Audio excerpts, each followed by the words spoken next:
April 12, 1945.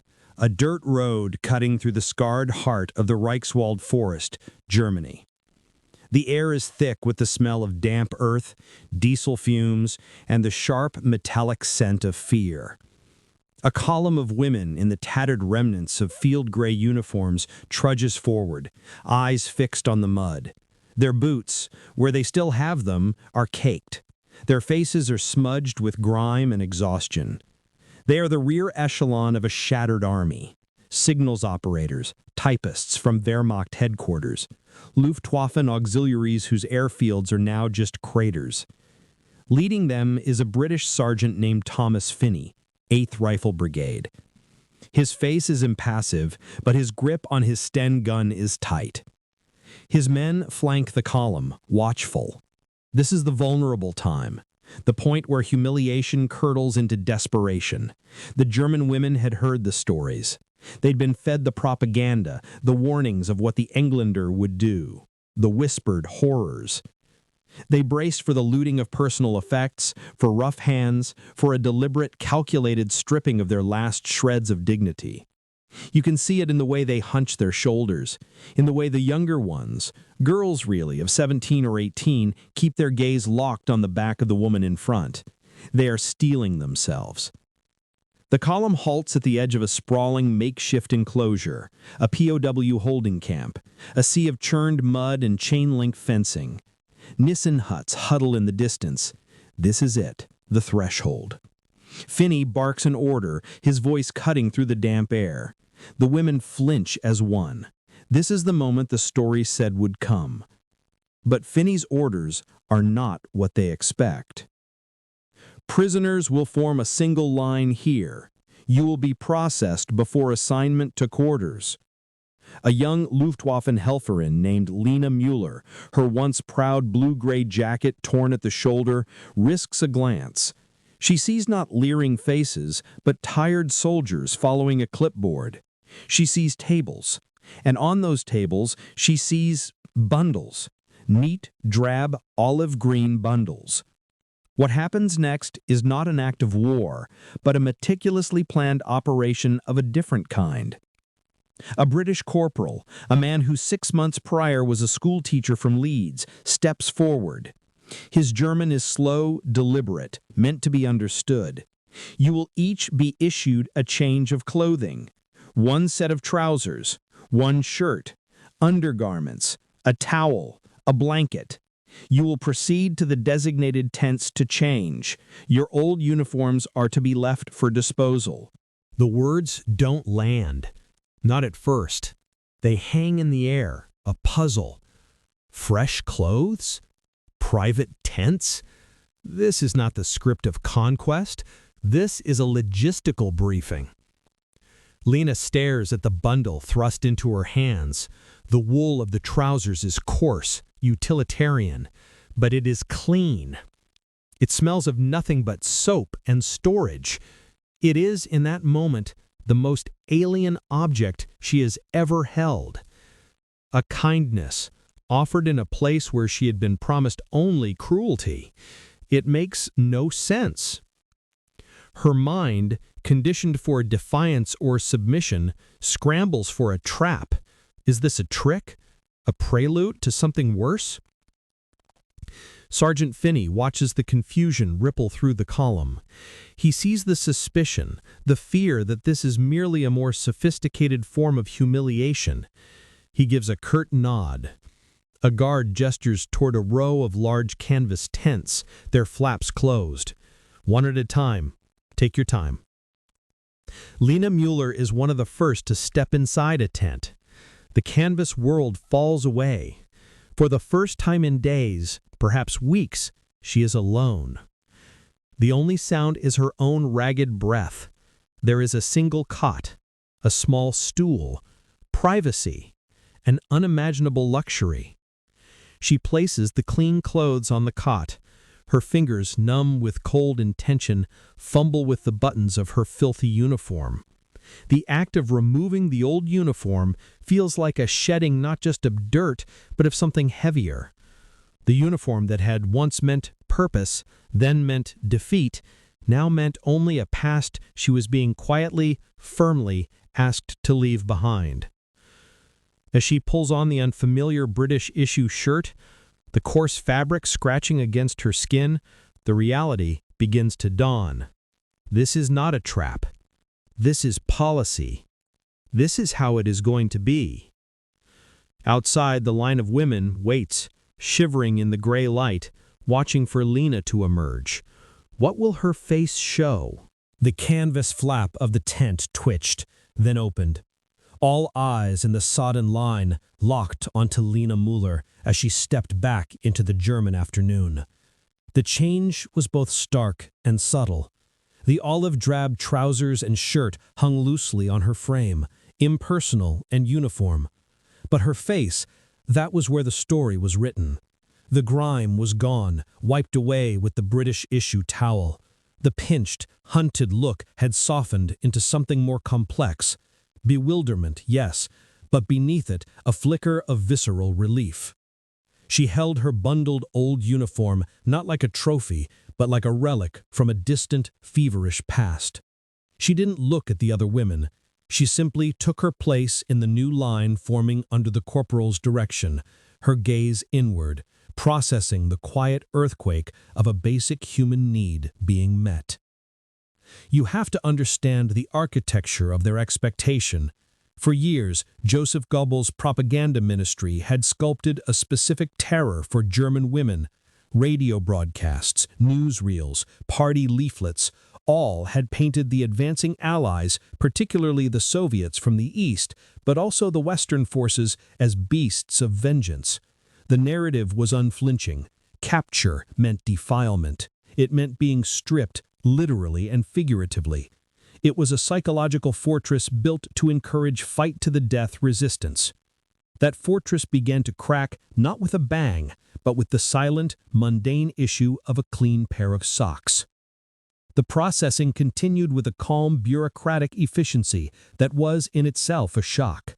After changing, the women were directed to a row of troughs with cold running water and coarse soap. There was no laughter from the guards, no leering, just the watchful, professional eyes of men like Sergeant Finney, for whom this was not a scene of victory, but a logistical problem solved. Containment, sanitation, prevention of disease, these were the orders. But the human impact of those clinical orders was profound.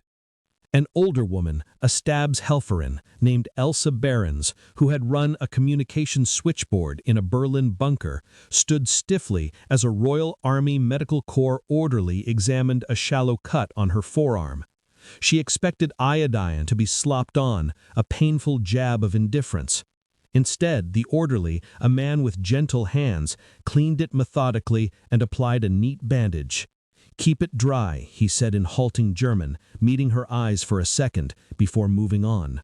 That moment of eye contact, professional, devoid of either hatred or pity, was as disorienting as the clean clothes. It acknowledged her as a person, a patient, not just a trophy of war. This was the hidden machinery of the Geneva Conventions in motion. A framework Britain was determined to follow not just as legal obligation, but as a point of moral and propaganda separation from the enemy they had just defeated. Every blanket, every partitioned sleeping area in the crowded Nissen huts, every latrine placed at a discreet distance was a brick in a different kind of fortress, one built on the principle of control through decency. But for the prisoners, the psychology was treacherous. How does a mind, steeled for brutality, recalibrate when met with procedure instead of punishment? The absence of expected violence created a vacuum, and into that vacuum rushed not gratitude at first, but a deeper, more unnerving anxiety. What do they want? Leona lay on her cot that first night, the scratchy British blanket pulled up to her chin, staring at the corrugated metal curve of the hut's roof. The woman in the next cot, a former driver named Greta, whispered into the dark, "This is just to soften us. For interrogations, you'll see." The silence that followed was heavy, because Leona wasn't so sure. The clothes, the privacy, the bandage, they felt like a line being drawn. This far and no further. A message was being transmitted, as clear as any radio signal. Your war is over. The one you were told we would wage upon you, that one will not be starting. Yet a question hung in the cold air of the hut, more chilling than any threat. If the monsters they were promised did not exist, what did that say about the people who had sent them here to face them? Sergeant Finney made his final rounds, his torch beam cutting a path across the floor. He saw eyes glinting in the dark, watching him. Not with defiance now, but with a desperate, searching confusion. He knew, from his briefing, that this was Phase 1, the shock of humanity. Tomorrow, Phase 2 would begin, the real work. And with it, a revelation that would force these women to confront not just their captors, but the very foundation of their own shattered world. Dawn broke not with a reveille, but with the low clatter of field kitchens. The smell that drifted into the Nissen hut was not the familiar, acrid scent of German ersatz coffee made from roasted barley, but the rich, almost obscenely genuine aroma of real tea brewing. And beneath it, the sturdy, stomach-clenching smell of porridge. The women assembled, now a sea of identical olive drab, their movements stiff. The queue for breakfast was orderly, silent. They received a metal bowl of thick oat porridge, a slice of brown bread, a dab of margarine. It was plain British Army fare, but it was hot. It was ample, and it was given. No one had to fight for it. No guard skimmed the best portion for himself. Lena took her bowl and found a spot on a damp wooden bench. The first spoonful was a shock. It was unsweetened, but it was sustenance of a quality she hadn't tasted in months. As she ate, she watched. She saw the cook, a burly man with a tattooed forearm, wordlessly hand an extra slice of bread to a girl who looked particularly frail. No transaction, no leer, just a flick of the eyes, a gesture, and it was done. This systematic, undramatic meeting of basic needs was a weapon their indoctrination had never accounted for. Propaganda is brittle. It shatters against the consistent, dull weight of reality. How do you sustain hatred for a man who gives you bread? But the true challenge came mid-morning. They were assembled not for work detail, but in a cleared space near the admin huts. Before them stood not Sergeant Finney, but a new officer, Captain Alistair Reed, an intelligence officer with a calm demeanor and fluent, clean German. He had no clipboard, he had no visible weapon.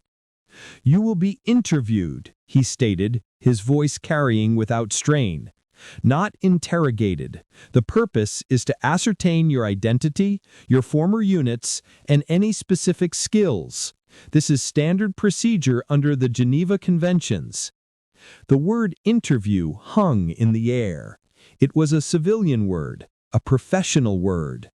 One by one, they were called into a small, heated office. Lena's turn came. The room held a desk, 2 chairs, and a filing cabinet. Captain Reed offered her the seat opposite him. He did not loom. He poured a cup of tea from a pot and pushed it across the desk toward her, for the chill, as if to a guest. The questions began. Name, rank, serial number, last posting. The questions were precise, but the tone was conversational. He already seemed to know the answers to half of them. This wasn't an extraction, it was a verification. Then he paused, setting his pen down. "Fraulein Müller, you were with Luftgau Kommando 6 in Munster. You processed logistics reports. Is that correct?" Lena nodded, her guard a wall of ice.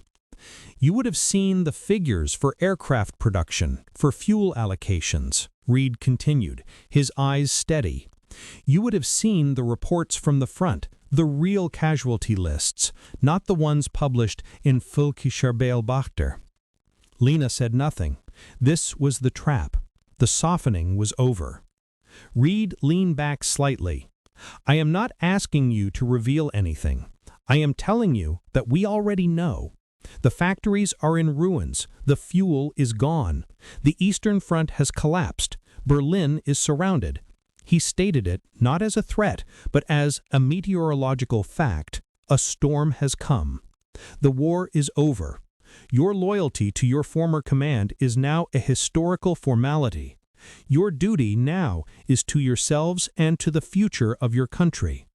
Then he did something remarkable. He reached into his desk drawer and produced a small portable radio. He turned it on. After a crackle of static, a voice emerged, clear, German, but speaking from London. It was the BBC German service, detailing the scale of the surrender, the meeting of American and Soviet forces at Torgau, the utter totality of the defeat. Lena felt the floor fall away. This was the real interrogation, not of secrets, but of belief. For years, the only truth had been the one crackling from the Reichssender. To hear the war described in this dry, factual, devastating manner from a source her commanders had called liars was more violent than any physical blow. The fortress of lies didn't just crack, it vaporized. Captain Reed watched her face, seeing the internal collapse. He said, "The clothes, the food, the privacy, they were not a trick. They were evidence. Evidence of the world that exists after the one you knew. We are not your enemies. We are your jailers, and we are the people who will begin clearing the rubble." He turned the radio off. The interview was over. As Lena stood to leave, numb, he spoke one last time. "The choice is yours. You can cling to the ghost of a war that is finished, or you can use the soap, eat the bread, and decide what to build from the ashes.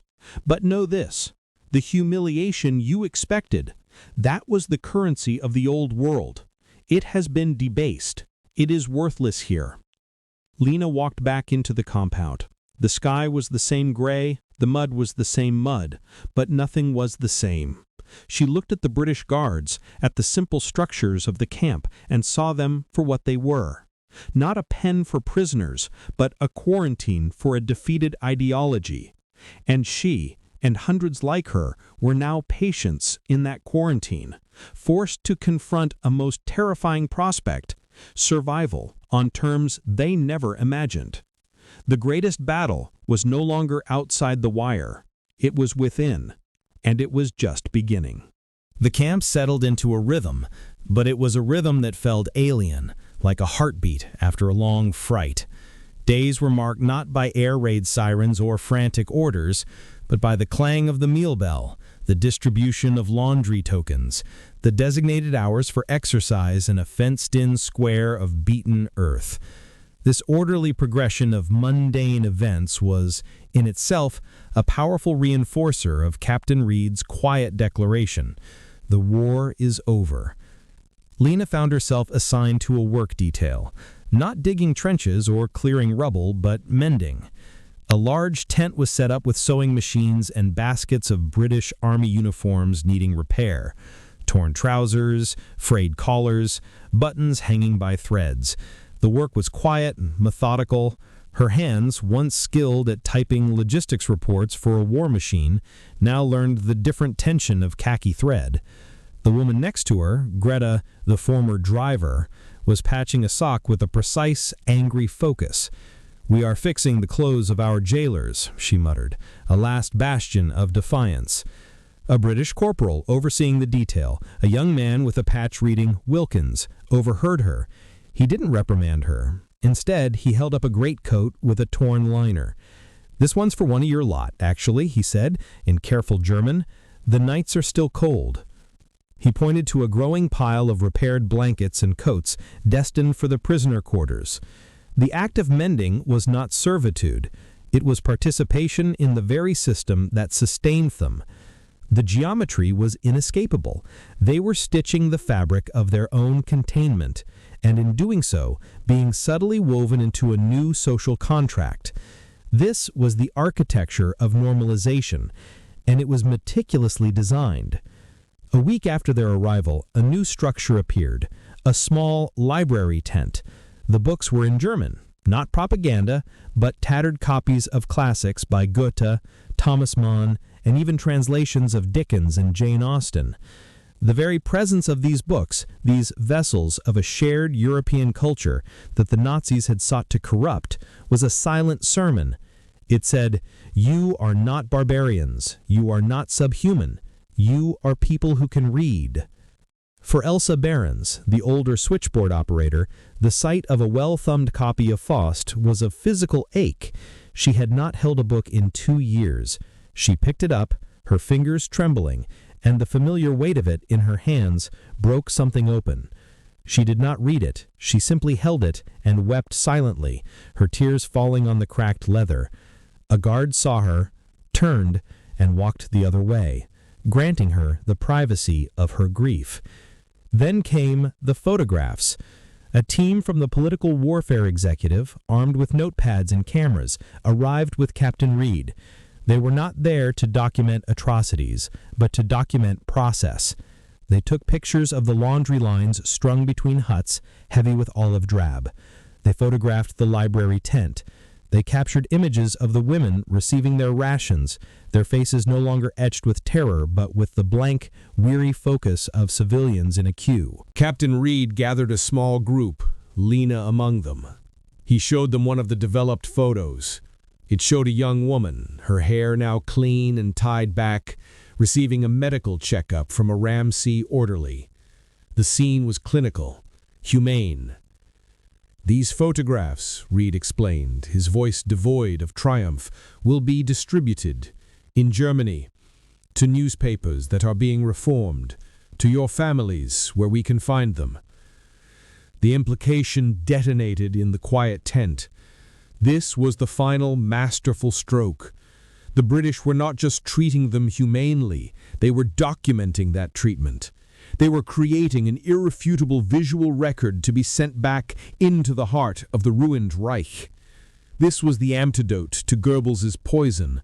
It was proof that the promised humiliation was a lie, and in that proof lay a devastating, liberating truth. They had been betrayed long before they were captured. For Lena, this was the turning point. The expected humiliation had been a specter, a weapon wielded by her own side to keep her fighting. The British, with their bland efficiency and their cameras, had not taken her dignity. They had handed it back to her, polished and impersonal, and asked her to hold it up for the camera. The act felt less like propaganda and more like a mirror being held up to the last 6 years of her life. That evening, as the light faded, she stood at the wire fence, not looking for a way out, but looking at the guard in his tower. He was just a silhouette against a peach-colored sky, a man doing a job. She felt no hatred. She felt a vast, empty clarity. The war she had known was built on a foundation of myth and fear. This camp, with its rules and its rations and its books, was built on something harder, duller, and far more durable: fact. The real surprise, she realized, was not the fresh clothes or the private tent on that first day. It was the architecture of the entire endeavor. They were not being broken. They were being carefully, systematically disassembled. Every act of decency was a tool, removing a piece of the ideological machinery that had driven them. They were being taken apart not to be destroyed, but to see what, if anything, remained underneath that could one day be rebuilt. And in the quiet of that realization, Lena Muller faced her most profound fear. It was the fear of peace, of having to decide, stitch by stitch and page by page, who she would become when no one was telling her who the enemy was. The next transport was arriving. They could hear the trucks groaning down the road. A new column of the defeated would soon stand where they had stood, braced for the monsters. And Lena understood, with a chill, that she was now part of the evidence. Her clean clothes, her intact spirit would be the first thing the new prisoners would see. The cycle was beginning again, but this time from the inside. The groan of the trucks was a sound that now lived in their bones. It was a punctuation mark in the quiet of the camp, a reminder of the endless, grinding aftermath of collapse. The women paused in their mending, their reading, their quiet conversations. They looked toward the main gate, not with the anxiety of new prisoners, but with the solemn understanding of veterans of this strange, neutral place. Lena, Greta, and Elsa found themselves drawn to the perimeter of the assembly yard, not by order, but by a pull they couldn't name. They watched as the new cohort spilled from the trucks, a mirror of their own shattered selves from weeks prior. The same grime, the same hollow-eyed terror, the same defensive hunch in the shoulders. The women clutched small bundles or nothing at all. Their uniforms were stained with the final, desperate days of the Reich. You could see the stories written in their postures. A young girl, no more than 16, clutched the sleeve of an older woman, her mother perhaps. A Flakhelferin stood rigid, jaw clenched, awaiting the blow she was certain would come. Their eyes scanned the British guards, the wire, the huts, searching for the confirmation of every horrible story they'd been told. And then, those searching eyes found them. Lena saw the moment it happened. A new prisoner's gaze, sweeping in panic, locked onto her. Not onto a guard, but onto another German woman. The prisoner's eyes widened, then narrowed in confusion. She saw Lena's clean, olive-drab shirt, her hair tied back neatly, her face not gaunt with immediate starvation. She saw no shackles, no visible bruises, no look of abject shame. She saw simply a woman standing quietly, watching, alive, unbroken. It was a communication more powerful than any loudspeaker announcement. The new arrivals began to whisper amongst themselves, their eyes darting from the British guards to the earlier prisoners and back. The calculus of fear was being disrupted in real time. They are still here. They look normal. What is this? Sergeant Finney, overseeing the intake, gave a subtle nod to Captain Reed, who stood observing from the doorway of the admin hut. This was the unplanned, vital phase of the operation. The witnesses were now testifying. The British routine began again, the same calm script. The announcement of clothing issue, the gesture toward the privacy tents. But this time, the terrified hesitation of the new women was met not just with British instructions, but with a quiet, modeling acquiescence from Lena and the others. They didn't speak. They didn't smile reassuringly. That would have been a betrayal of the shared trauma. They simply were. A living proof of concept. Later, in the wash area, Lena found herself standing next to the young girl who had clung to her mother. The girl was shivering, struggling with the unfamiliar soap. Without a word, Lena turned her own tap, took the coarse bar, and demonstrated lathering it between her own hands. A simple, practical gesture. The girl watched, then mimicked her, the frantic terror in her eyes softening slightly into focus on the task. Captain Reed understood the power of this peer-to-peer transmission. He began to pair the early arrivals with the new ones for simple tasks, sorting laundry, organizing the library shelves. It was in these pairings, away from the guards, that the real briefing happened. Elsa Behrens, while shelving Faust next to a volume of Heine, said to the older woman with her, "They will show you a photograph of yourself being treated decently. They will send it to your family if they can." She said it flatly, a statement of fact. The woman stared at her. Why? Elsa met her gaze, her own eyes clear of the fanaticism that had long ago died. To prove to them that we are alive, and to prove to us that what we were told about them was a lie. This was the ultimate dismantling. The prisoners were no longer just recipients of a policy, they were its agents. They were becoming the educators of their own people, guides out of the wilderness of Nazi myth. With every shared task, every quiet confirmation, they were repatriating a sense of reality. Lina lay awake that night listening to the different quality of breathing around her, the raw, gasping anxiety of the new women slowly sinking with the deeper, more resigned rhythm of her own cohort. She was no longer just Lina Müller, former Luftwaffenhelferin. She was now a landmark, a signpost in the moral geography of this camp that read, "You are here. The monsters are not." She realized with a profound and weary certainty that the most surprising gift the British had given them was not the clothing, the food, or the privacy. It was the burden of witness, and with it, the first fragile seedling of a future narrative. Their story would no longer be written by Goebbels or by the vengeful fantasies of their captors. It would be written, one mended shirt, one shared glance, one photographed moment of mundane decency at a time, by them. The war outside was over, but here, within the wire, they were fighting the last and most important battle. The battle for the truth of what had happened, and the memory of who they had been and who they might yet become.